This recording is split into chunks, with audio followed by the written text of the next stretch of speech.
Welcome to Programming Skills using C lecture number 12. In this lecture, we will be once again dealing with arrays and you will be working out more problems based on arrays. Learn the algorithm to find the sum of those numbers in the array and to find the average of some numbers, n numbers in an array, and ultimately you are going to work out again the problem of standard deviation. You will input some numbers into an array and find out the standard deviation. We have done that. We will be coming back to the same problem and we'll be coming back maybe more times during the course of these lectures. The first problem is write flowchart and C program to input some numbers into an array and find the sum and average of these numbers. So our task is to find out the first sum of those numbers. How are we going to do? If there are 2, 3 numbers, immediately we will, of course, with the human eye, we can read those numbers. Say 5, 10, 6, we know is 21. So like that we can. But if there are 100 numbers, can we do that? How is the computer going to find out? There is no vision for the computer. Therefore, computer has to take each number and add it to the previous number. And that is the algorithm we are going to design now to find out the sum of some numbers in an array, n numbers in an array. If there are 5 numbers, for example, sum is x1 plus x2 plus x3, x5. That is represented by sigma xi. And this sigma xi by n represents the mean or average of n numbers. It should be divided by n. For if there are 5, it is 5 number divided by 5. This becomes the mean. So let us see now. We'll work out this algorithm. So what we do is we take a container that is a variable called sum. We put 0 into that. Then I get the first number. I add it to that 0 and put it in the container. So already it contains 5. I have got the second number, I is equal to 2. What I do is I take that 5 and add 10 to that and put it, find the sum of that and put it back into the container. Now 15 has gone in there. Now third, I've got 6 here. So what I do is I take 15 from the container, add 6 to that and find out the sum of that and put it back into the container. So this is the algorithm, circular algorithm, looping algorithm. I take the value from the variable, add the next value and put it back into the same variable. So this becomes my formula, sum is equal to sum plus ai of I. So this is the formula to find out the sum of elements in a given array, n elements in a given array. So this is the flow chart for that. I initialize sum x. Again, just see we have variable name sum x. In the moment I know, read that name, I know it represents sum of x values in an array. So initialize to 0. So for I is equal to 1 to n. In this case, we shall take four numbers and see how we are going to find out the sum of those numbers. So I equal to 1. So x of 1, we put it here. So x of 1 is 7. I put it in that sum. It contains 0. I'm putting adding 7 to that, and I becomes now 2. The x of 2 is 5. I add it to the previous sum, 0 plus 7 plus 5. Then I becomes 3, as you see here. It has become 3, and I add it. It contains 20. X3 contains 20. I add it to the previous sum. Then I is equal to 4. That contains 10. I add it to the previous sum. So this becomes the sum when I reach I value is equal to 4. That means all the numbers in the array are added to the previous sum, and then I have to find. I come out of the loop because I has become 5. I come out of the loop and I have to find the average. Average is equal to sum x.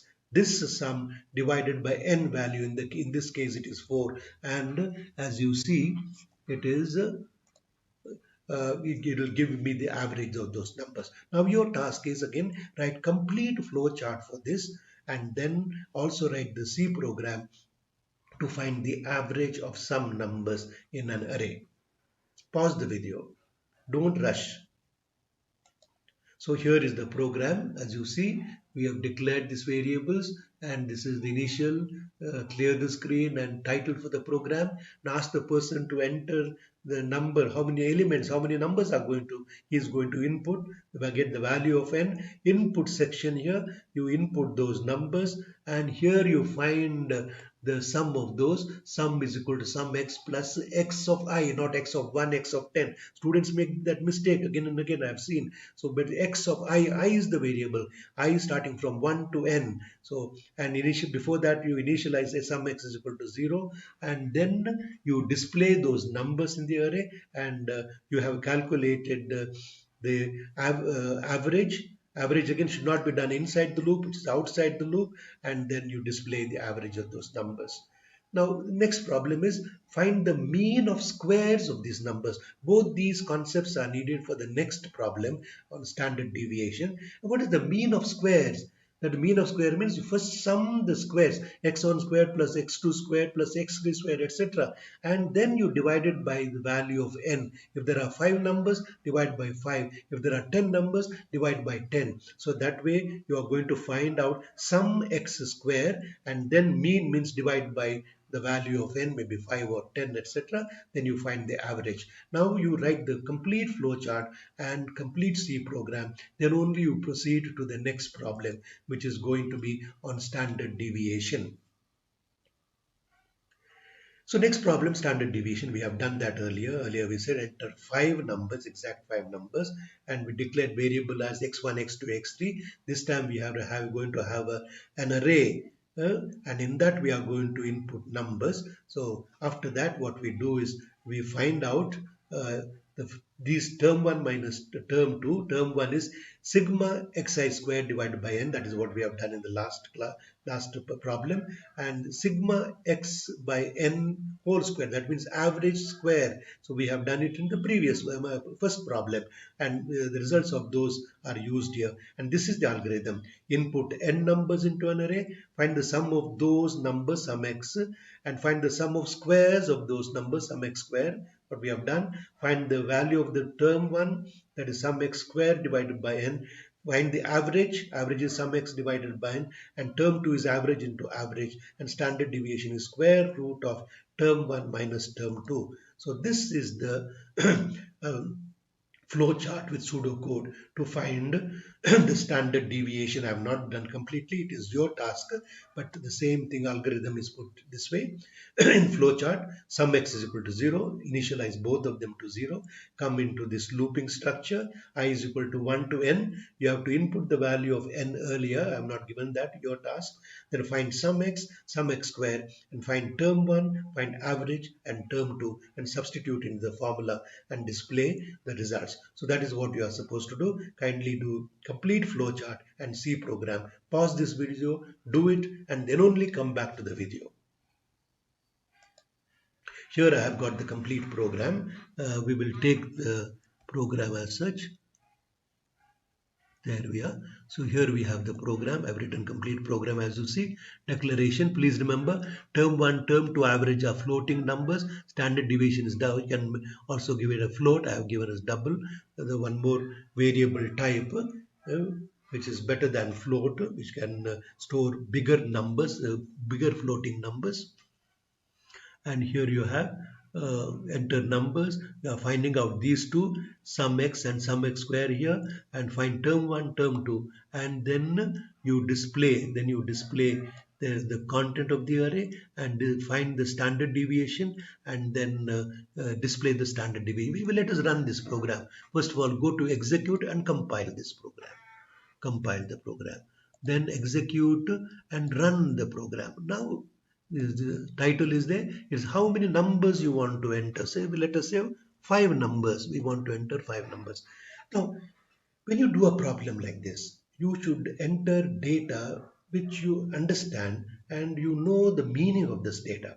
Now standard deviation, that means deviation from the central value, that is the mean, how much it is varying. Suppose we enter 5 times 10, 10, 10, 10 and 10. So what is the answer going to be? Naturally all of them are 10, 10, 10. There is no variation from the standard value. Therefore naturally you get standard deviation as 0. So you have understood even the concept of standard deviation. Now let us change. Let us input some other numbers. Again we go to execute, run. This time what we will do is again we will select 5 numbers. So 10, then 8, 9, 7, 11. So you have got 10, 8, 9, and then you see that they are varying because they are very close to each other. The variation is not much, 1.4 only. So that gives you a better understanding. We will again take the same problem and execute run. This time we will again 5 numbers, but this time we will say we'll enter 2, enter 10, enter 13, enter 20 and enter maybe 5. See, as you see the numbers and you see the variation is much greater. Is not 0, is not 1, it is 6, because as you see here numbers vary from the central mean. Therefore that is the concept of standard deviation, which you should understand. It's not just programming something, but you also have to understand the concept of standard deviation. This is whole process of learning. It is not programming for programming to get some results. So with that I would like you to do some more program. These are the problems you have to work out. Enter some numbers into an array and find out the maximum number and its position. And now again enter some numbers in array, find the maximum number and minimum number and indicate the respective locations, and enter some numbers and find through linear search whether a given number is existing in the array. And last is problem is to reverse the numbers in an array. You have got in one order, you have to display them in the reverse order. So this is what you are going to do. So thank you. Wish you all the best.